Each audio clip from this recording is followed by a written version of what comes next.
As if losing tanks by the dozens and terrified conscripts by the hundreds on a daily level wasn't bad enough, Putin has now been betrayed by one of his own.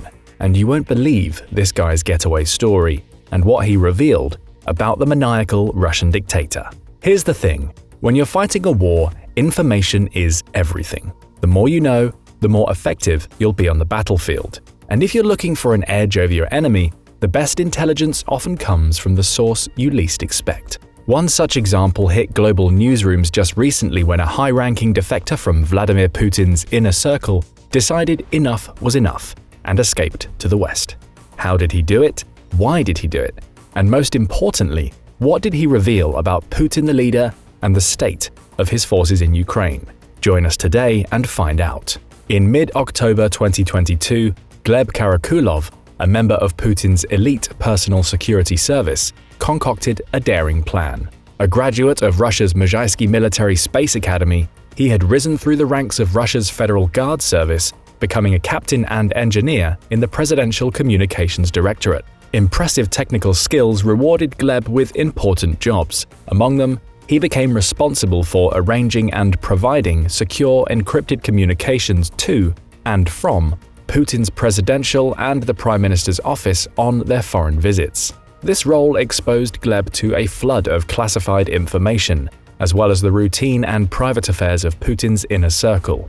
Let's put it this way. Gleb found himself smack in the middle of information central, and it was a prestigious, important job, but one that soon began to grate against his moral compass. For Gleb, the February 2022 invasion changed everything. By late 2022, Putin's ruthless tactics, Russia's changing fortunes, and the criminality demonstrated by average Russian soldiers in their deployments to Ukraine caused many Russians to begin quietly opposing the war. Gleb himself never participated specifically in Russia's military activities, but racked by internal guilt and aware he was implicitly supporting an authoritarian regime bent on executing its leaders' criminal orders, he found himself among this group disillusioned by the brainwashing, propaganda, and hypocrisy at every level of society. What this guy did next took no small amount of courage. Just 2 years from retirement from the FSB, Gleb made a monumental decision. He decided he wanted out. "I could no longer make compromises with myself," he later told interviewers. "I couldn't remain in the service of this president. I consider him a war criminal. Even though I am not directly involved in this war, it's no longer possible for me to carry out his criminal orders or stay in his service." It wasn't only Putin's behavior that put Gleb off. During his travels in the initial phases of the war, Gleb noted how casually his FGS colleagues talked about the bloodshed and devastation Russian soldiers were inflicting on Ukraine. According to Gleb, they would savor every detail of what was happening in the war, even taking pleasure in these discussions. "I can't describe how disgusting and unpleasant it was," he continued. "I don't know, I had this feeling of total disgust. I decided to quit." We get it, Gleb, and we're with you on this. His decision coincided with Putin's September mobilization order that raised a new wave of Russian conscripts for frontline service in Ukraine. This posed a major problem for Gleb. He could terminate his contract, but if he left the service, he knew under the mobilization he would immediately become a reserve officer, consigned to the front after his discharge. He would not be party to a criminal war, on or behind the front lines. It was as simple as that. So with his decision made, what would he do next? The problem was picking the right moment. Gleb had an incredibly important job. Every time the Russian president or prime minister traveled anywhere, he would go ahead as the leader of an advanced team, with enough specialized communications equipment to fill a Kamaz truck. Over 13 years, Gleb made more than 180 trips, each ensuring Russia's political elite could safely communicate with their colleagues from anywhere in the world. Because of his routine travels, he decided the best time to escape would be when he was far from the Russian metropole, at least far enough to be near somewhere with an airport that could get him into a pro-Western country. But he had to pace himself. Timing was everything. In October 2022, the opportunity finally presented itself. Here's how he pulled it off, and it's genius. Russian heads of state were scheduled to fly to Astana, the capital of Kazakhstan, to attend a regional diplomatic summit. Naturally, Gleb went ahead to ensure Putin and his staff's communications were securely installed. It was there, however, where Gleb hatched his wily plan. On the final day of his business trip, he told his colleagues he wanted to go souvenir shopping after his shift. While there, he prepared the next phase of his plan, the getaway itself. When colleagues began texting him asking where he was shopping so they could meet up with him, he told them he had developed stomach cramps and needed to rest in his hotel room. Little did they know, Gleb was already on his way. That afternoon, he picked up his wife and daughter who had come to Astana under the pretense of visiting Gleb, took a taxi to the airport, and prepared to board a flight to Istanbul, Turkey. Gleb must have been feeling the pressure at this point. His colleagues would soon become suspicious. The minutes ticked by. The passengers prepared to board. And then, an unexpected announcement made Gleb's heart sink. The flight was briefly delayed. He had to act quickly. Knowing his colleagues would be looking for him, Gleb turned off his phone. There was no turning back now. An hour later, he boarded the plane with his family. Relief swept over him and his wife as the flight attendants sealed the door. He had made it, but he was now a wanted man. Gleb Karakulov's escape officially made him the highest-ranking intelligence officer in Russia's recent past to defect to the West. By the time he landed, his phone had been bombarded with messages asking him where he was and what he was doing. Others who had caught on labeled him a traitor. His FGS Operations Department officer tried to get in touch. Gleb never responded.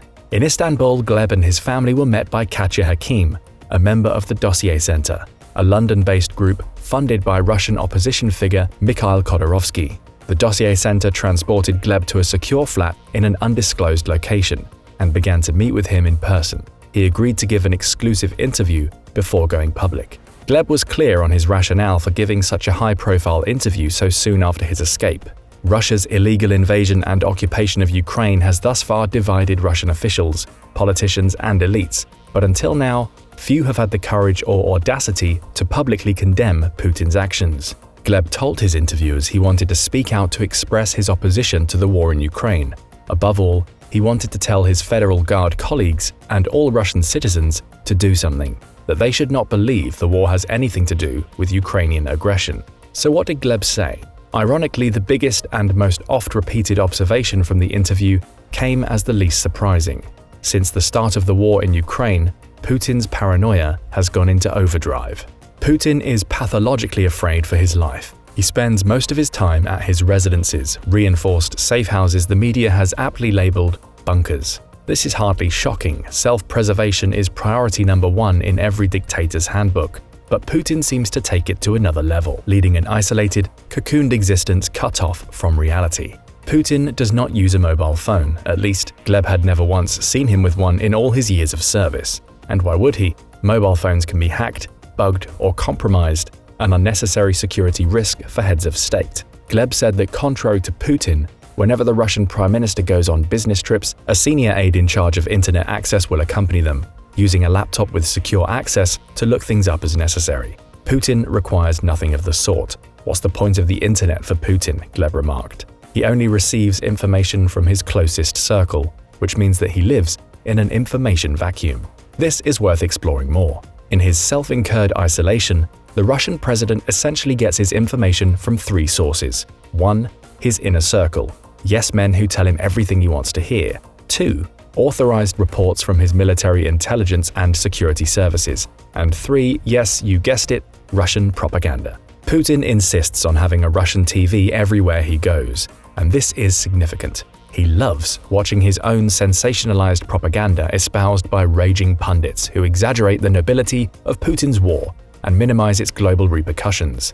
We all know someone like this. People who spend so much time in their own echo chambers they become convinced they are the only ones who can see the world as it really is. The irony is that the more they feed themselves information from one side, the more unbalanced their perspective becomes. Putin takes this to the extreme. We shouldn't be surprised, but it has been said that many of the reports he reads from his intelligence services are extremely flawed.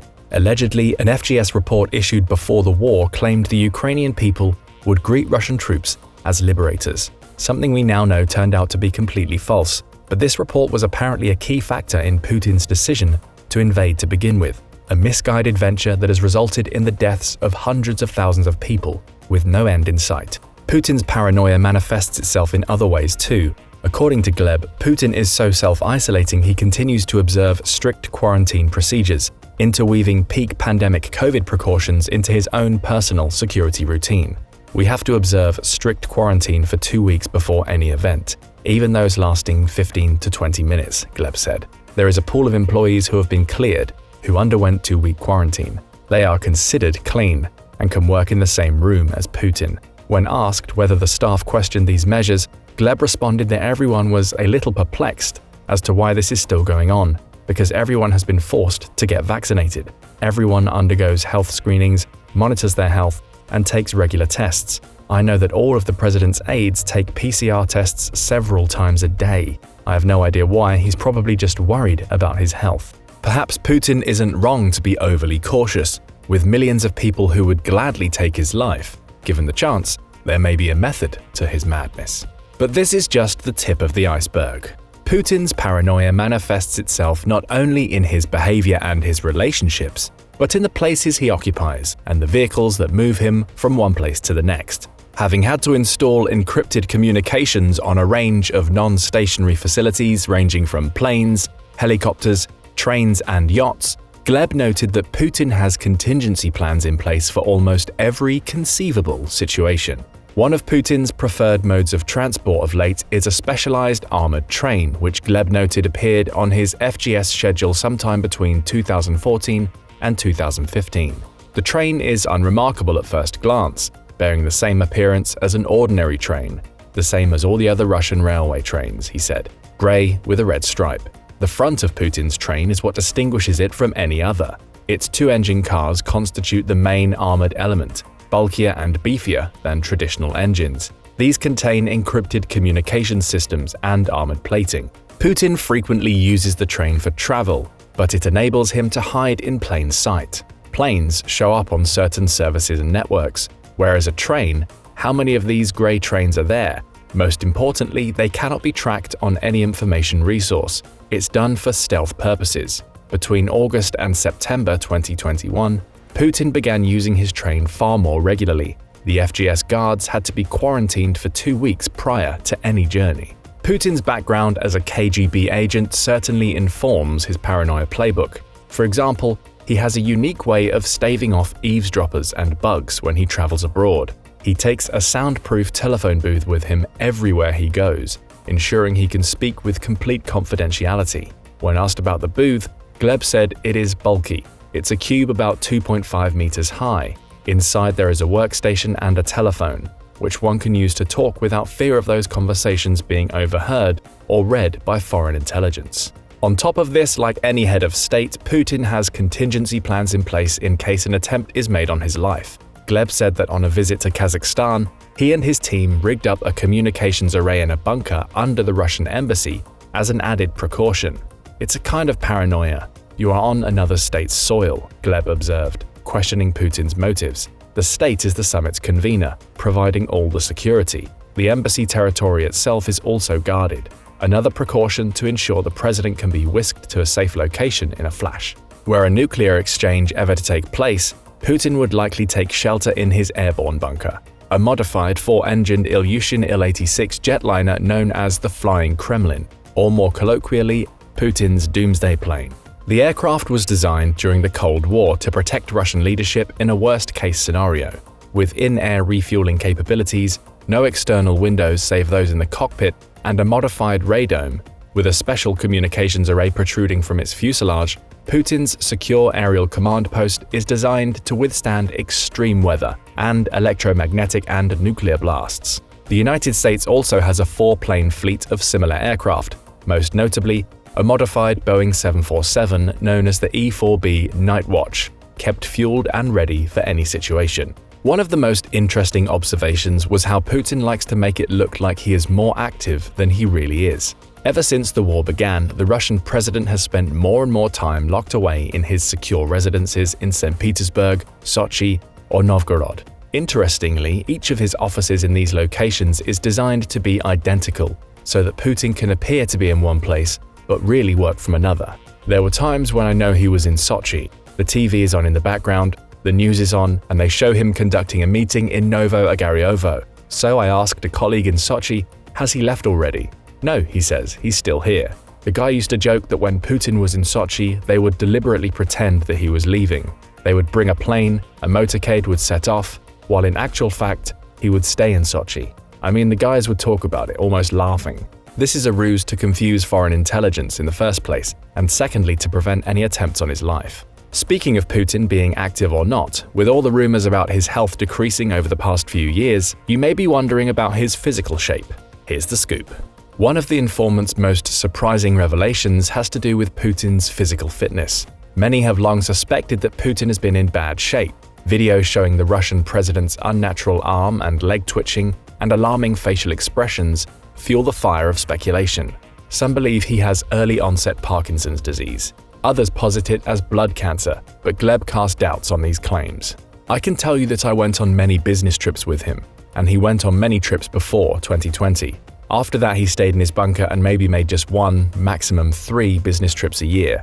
Given the fact that there have been many business trips, only 1 or 2 were cancelled because of his health. When asked to clarify, Gleb added that over a span of 13 years since 2009, just 2 back-to-back business trips were cancelled owing to illness. He is in better health than many other people of his age, he said, citing his annual medical checkups. Vladimir Putin is probably not going to die anytime soon, a dossier center analyst told a CNN reporter.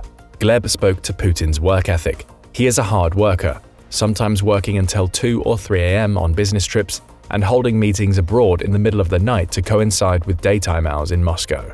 Okay, so far we've learned a lot about the Russian dictator and his creepy little habits. So what does this lunatic actually have planned for Ukraine?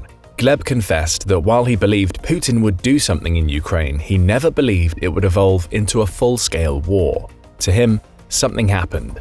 The energetic and active former head of the FSB and prime minister turned president, once involved in global affairs, suddenly shut himself off from the world in 2020, erecting all kinds of barriers, the quarantine, the information vacuum. His reality became distorted. A sane person in the 21st century who looks objectively at everything happening in the world, let alone who can predict developments, at least in the medium term, would not have allowed this war to happen, Gleb claims. His dismay that nearly all of his FGS colleagues maintained unwavering support for Putin as the war escalated is palpable in his interview.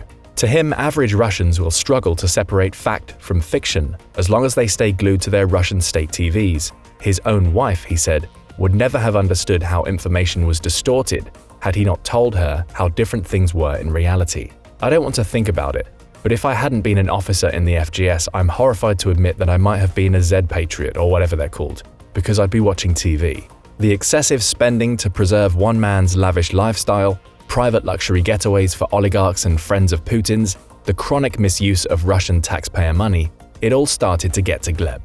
He devoted the final part of his exclusive interview to his FGS colleagues. He exhorted them to recognize their privileged position, to see things as they really were, and speak out against Putin's war. How many nameless victims of this war are there? How many of them are children?